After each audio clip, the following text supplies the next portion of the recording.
Welcome to Data Preparation. In this video, I will show you how to configure cache settings for a dataset. To ensure data integrity, dataset modelers can synchronize cache duration with the data refresh schedule for each data source. I opened the Datasets pane. Notice the icon on the sidebar. Here I have my datasets listed.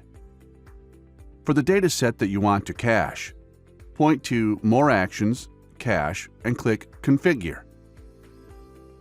In the Cache Settings dialog, you can turn on and off the dataset caching. You can select when to expire cache based on cache duration, in other words, its age, or based on a schedule. If you choose duration, you can set it to expires after. Then cache entries expire when they reach a certain age in seconds, minutes, hours, or days. If you choose never expires, then cache is created once and is not deleted. If needed, you can manually clear the cache at any time.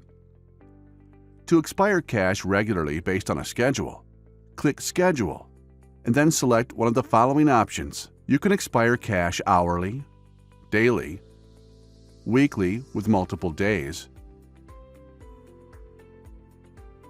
or monthly. You can select multiple days of the month. By selecting Last, you will always have the last day of the calendar month. Check your time zone.